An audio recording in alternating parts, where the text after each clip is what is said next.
very in-depth introduction. Thank you. Like most things in my life, all of this journey of mine started with a biscuit. I love biscuits, so it's another time for another talk. But I was at a restaurant in Nashville, Tennessee, where I live, called Puckett's, and I was eating a biscuit, and the biscuit began to get stuck down my throat. And my friend Shannon looked at me and she said, "Is it happening again?" And I said, "Again?" And it occurred to me that she had watched over a time period me struggle eating. My body was trying to tell me something and I wasn't listening to it.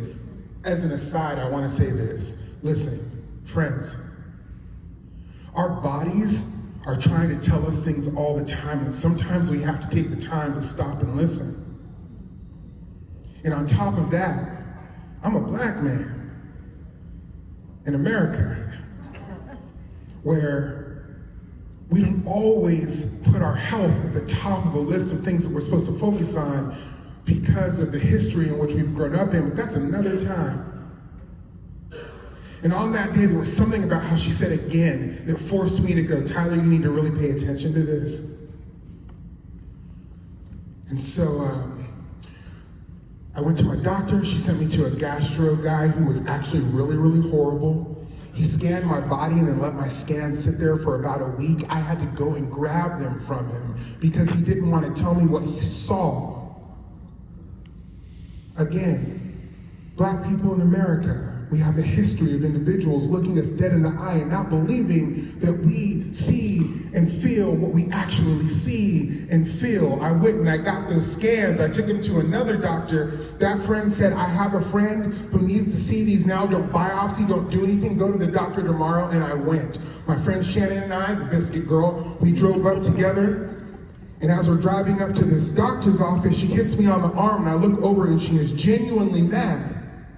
She's mad because she looks and she sees that the sign says Vanderbilt Ingram Cancer Center. And she says to me, "Tyler, did you know that this is where we were coming? You have to understand, her father had just died of cancer 2 months previously." So she's still dealing with the trauma and drama of what's going on with her. Then she looks at me and says, "What, did you know we were coming here?" And I had to look her in the eye and say, "Shannon, I'm finding this out for myself right now too." So we walk into, it feels like yesterday, man. We walk into this office and a gentleman walks in, the doctor, and okay, just follow me here. The man it's an Asian guy who's like 100 pounds, he's like 5'2", and he has an Australian accent. And his name's Marcus, black name. And so, all of those things, I now have Dr. Marcus Tan, who is an Asian man with an Australian accent, and I don't understand what's happening to me. It's like ChatGTP, like whatever it's called, threw someone together and I'm like, "Here's your doctor." Anyways, he sits it down and he says, "Mr. Merritt," I was gonna do an Australian accent, but I'm horrible at it. He's like, "Have you seen your scans?" And I said, "I have not." And I always joke about everything, and I was like, "Do I need to see him?" And Shannon's like, "Yes, you need to see him." He turns it around, he goes, "Now look here. If you look here, you'll see this extra white layer here. That's fat." And I'm like, "Because of biscuits." And he said, "But right next to this, everything that's pushed aside there, those are all of your organs." And I said, what kind of organs?" He said, "All of them." He said, "Now this big spot here, the black spot." I was like, "Well, it's got to be black." I'm just joking. The black spot, he said, "That's your mass." And Shannon said, "His mass?" And she said, and he said, "Yeah." And I said, "Oh God, that looks kind of big." And he goes, "Well, if you look at it, it looks like," and he clicks a couple of things. He says, "It looks like it's probably about 28 pounds. That is the reaction you should have when someone says you have a 28-pound thing in your stomach. The next question is it cancerous? And listen, I don't speak doctor language, but I swear he said something like, "You are chock full of cancer." That's not what he said, but that's what it felt like. So then he immediately said, "Yes, you do have cancer." Listen, we have all been affected by cancer, all of us have. On some way, some level of it, statistically we have, but I'm gonna tell you, when you're sitting in a room and someone looks at you, they look at you and tell you that you have cancer, it feels different. It attaches you to you in a way that is just different. Listen, we have all walked into a million doors all of our life, but on that Tuesday, I walked into a door, this tiny man walked into the room, told me I have cancer, and that door changed my life forever. So then I said, what do we do now? And he said, you can't get radiation with it. We're gonna only thing we can do is operate, slice you up and go in and take it out. And I said, who's gonna do that? And he said, I am. And I said, okay. I asked him the only thing that I, as a strong black man, could ask him. I said, do you like sports?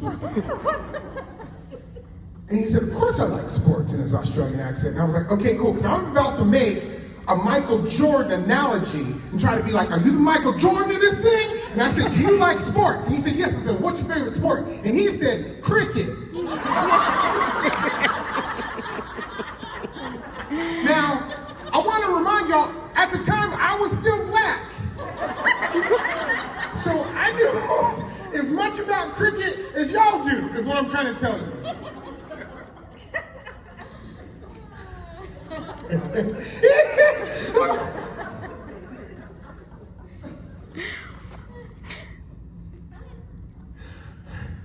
Y'all, come to find out, he said, sure, yeah.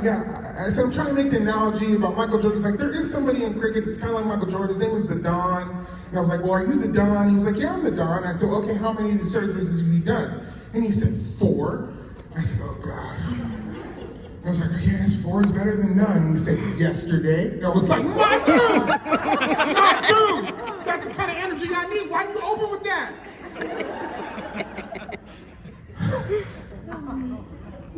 Come to find out, he was the Michael Jordan of this whole entire surgery. People drive all over the world to come and see him, and he lived 20 minutes away from my house. This would be the time if we were at a award show, they'd be like, wrap up. So I'm gonna try to, I love y'all. Y'all like, no, don't follow the music. But I have to.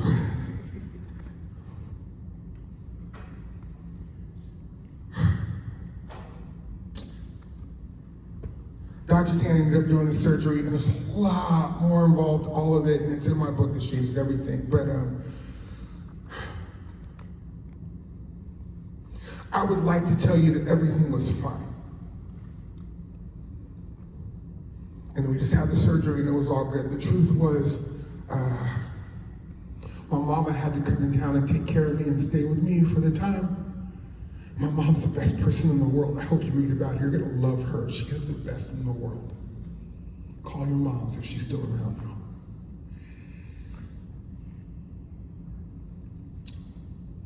When I interviewed my mom for the book, she told me, Tyler, you don't know this, but you almost died during the surgery. And I said, what do you mean almost died? She said, there was a part where someone walked into the room, they put some things on your head and said to me, Mrs. Merritt, give us a second while we test your son's brain to see if there's any activity. I said to my mom, why didn't you tell me that? She said, because there's just some things you don't tell your child.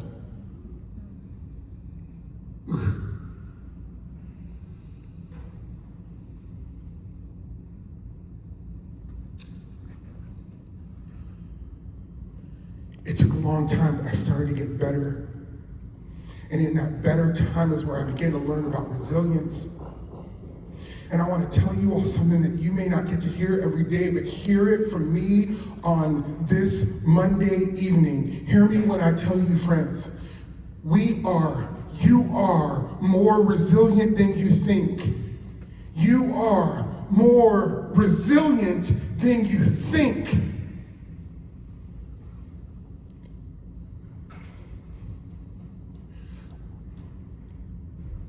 I wasn't going to say this, but I'm going to.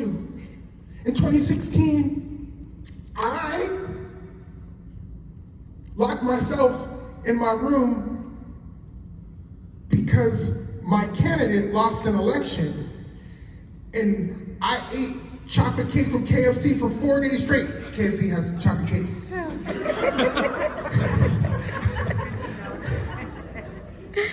That was 2016. I thought it was the worst thing that could ever happen in the world. I thought we were all gonna die. In 2024, surprise, my candidate lost again. And I got to see a lot of people go online and go, the world is over. But that was before I had cancer. And I had to go online and look at, respectfully, a lot of white people and say, you're not gonna die.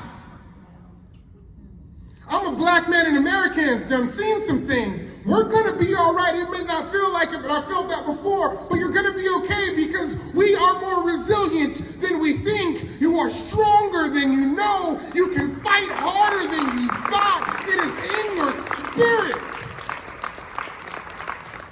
All of that to say, suffering, figuring out when you walk into a door that you have a cancer that might kill you, plus resilient equals the one thing that I have learned over the past couple of years. Suffering plus resilience equals hope. And listen, I know this because I get to go all across the country and meet people all the time. And you all fall in that category. So when I was invited here tonight, I saw you start coming into the room, and I started meeting my new friend, Jen. Where are you, Jen? There, hey, girl.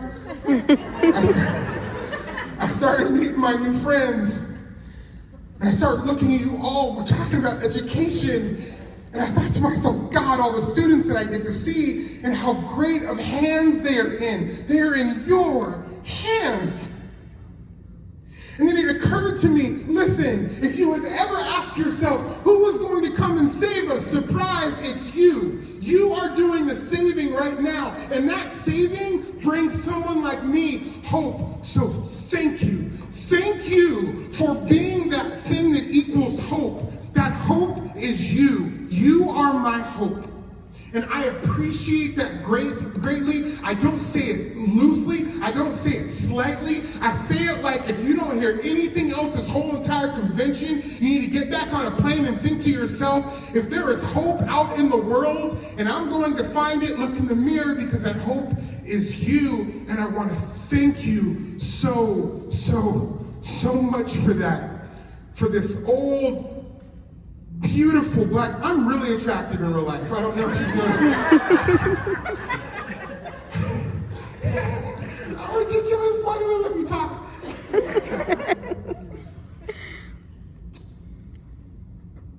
Just know that when I think of hope, I'm going to think about this room. And thank y'all. Thanks. I'm way over my time. I'm sure. Thanks.